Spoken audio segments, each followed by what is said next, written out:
This presentation is on Sharon Manor Transitional Housing for Survivors of Domestic Violence by me, Kelly Wells, the Program and Property Manager. This was recorded on April 13th, 2022. Thank you.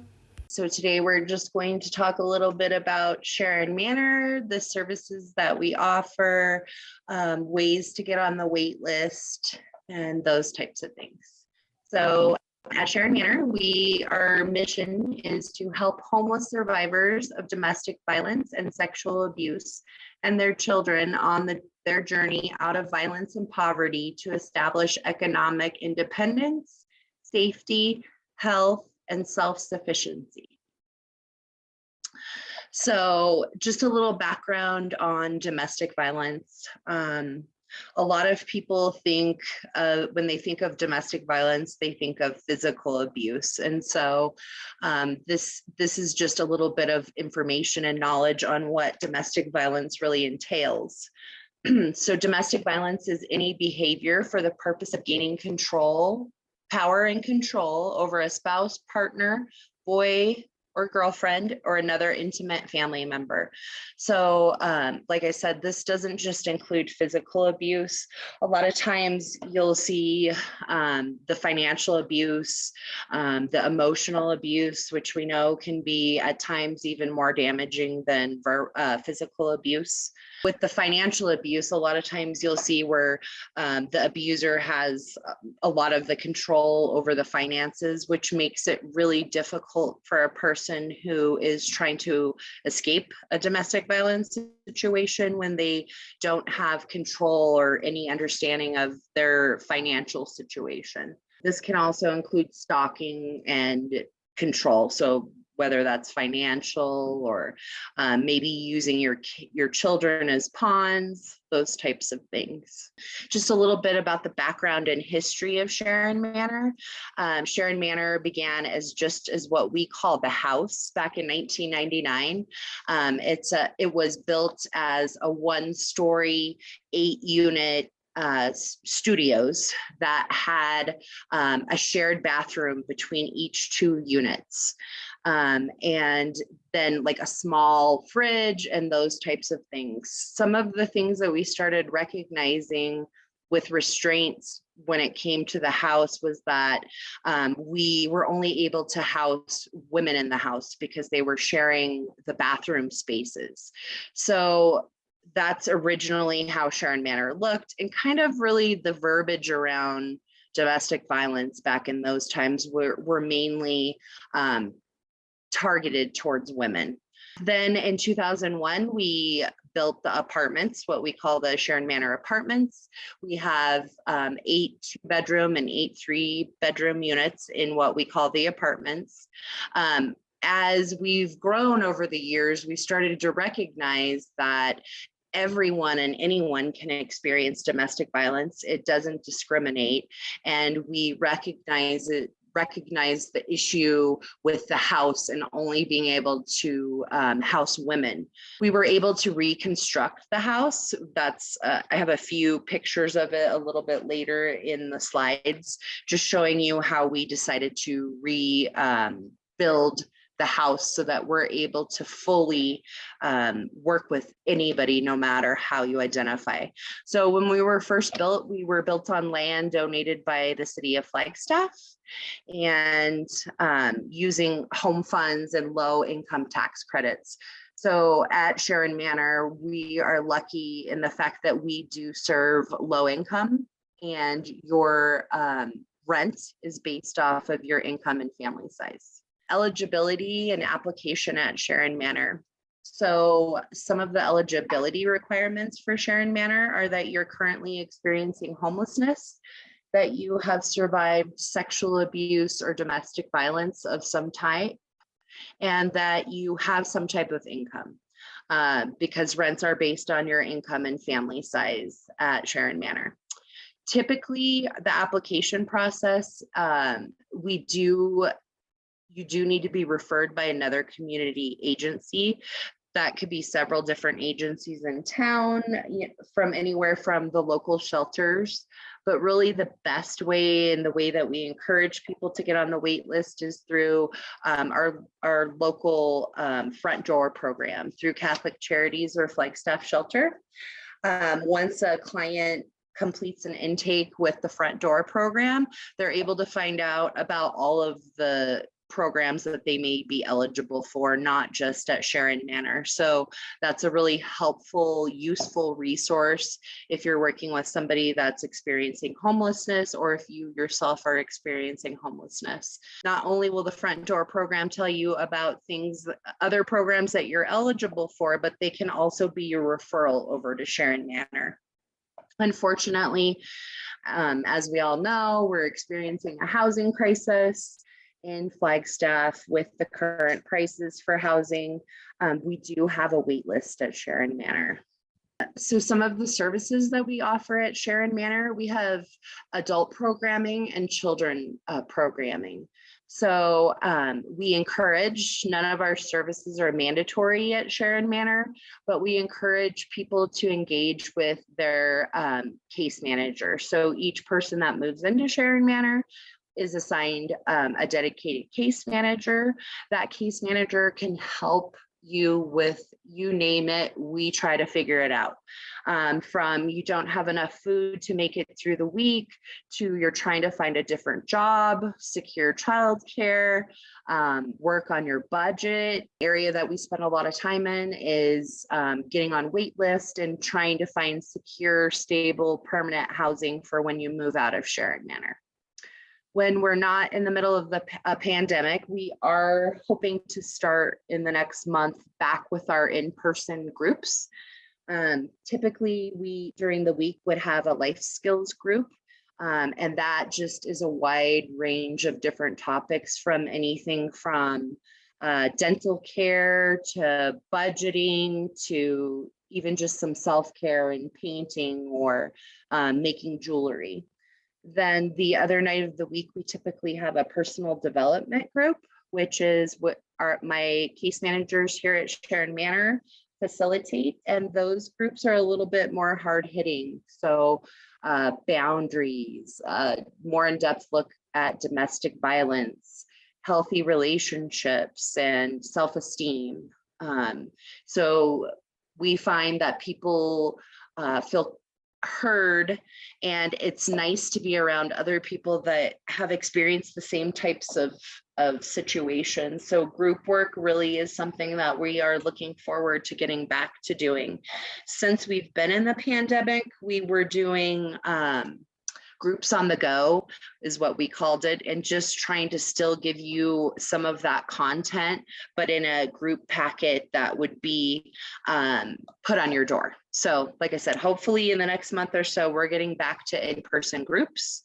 We have a children's coordinator, case manager that is available to help support you with anything regarding your kids, tutoring. We have homework club. The children's coordinator can support you if you're dealing with the Department of Child Safety, so those kinds of meetings. Our children's coordinator used to work for FUSD, so she has a great understanding of working with the school district on IEPs for children. If they don't have one, helping to coordinate so that the children are getting all their needs met at the school level, and those types of things. Going back to adult services, our case managers can help support you even at things such as like doctor's appointments or going in to start services for mental health. Any of those things, we try to just be as supportive as we can. I like to say that we're masters of resources. So if we don't know it, we really work to find a resource if there is one available for whatever you may be dealing with. So just some look at some of the impact at Sharon Manor. Last year in 2021, we served 44 adults and 47 children. A really good thing to note about Sharon Manor is that even when you move out of Sharon Manor, we are able to continue to provide case management to people that no longer live at Sharon Manor. We have people that lived here a decade ago that still call and talk with or meet with our case managers. So it's a really helpful thing that when you move out, you don't lose the support that you had while you were living at Sharon Manor. Just some facts from last year. We saw 32 adult survivors with improved health, 35 adult survivors who accessed physical and mental health services while they were living at Sharon Manor, 29 adult survivors who created a household safety plan, 40 adult survivors who reported they can now access community services, 42 adult survivors that report Sharon Manor has helped them to make more informed decisions. And then stat on children, 43 children survivors improved their health while living at Sharon Manor last year. So just some of the impacts, some of the things that we're able to help support people with when they are residing at Sharon Manor or after they have left Sharon Manor. So capacity. Right now, we do have what I was referring to as the apartments. We have, and this is all on one campus. We have 4 different buildings. In the apartments, that's 2 of our buildings. Those each have, each building with the apartments has 4 2-bedrooms and 4 3-bedrooms. So totaling 8 2-bedrooms and 8 3-bedrooms. We just rebuilt the house, which was the first initial building on Sharon Manor campus after we started recognizing, some of the restraints that we were having on being able to serve all populations. So we just rebuilt the house, adding a second story, making all of those 8 studios, independent studios with their own bathrooms and their own kitchens. Before, people had shared a community kitchen and living room when they lived in what we called the house and the studios. So now they have their own space. And what we would call prior to the construction, the community kitchen, community living room is going to be what we call the clubhouse. So people that currently reside at Sharon Manor would be able to check out the clubhouse for, say, like a birthday party or a barbecue. And then when we reconstructed the house, we added 5 new units and a whole second story. So we were able to add 4 2-bedrooms and 1 1-bedroom on that second story of the house. At this time, now we're able to house 29 households. The expansion to rebuild the house, the house construction ended right around this time last year. It hasn't quite been a year. It took 2 years of planning, 10 months of construction, and we were able to partner with the City of Flagstaff, Home Matters, Arizona Grants, and a couple other places that were generous and so very helpful in helping us to accomplish and reconfigure the house so that we're able to use it to the best of our ability. So this is just some pictures about how we envisioned that new house to look. Each of the studios that we have are all around the outer edge of the building.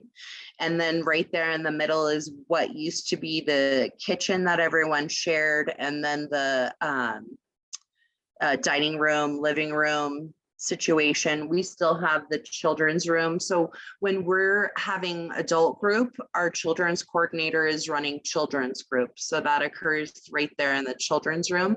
That community space now is community space for all, not just people that live in the house. So this is the second story, the addition that we added to the house.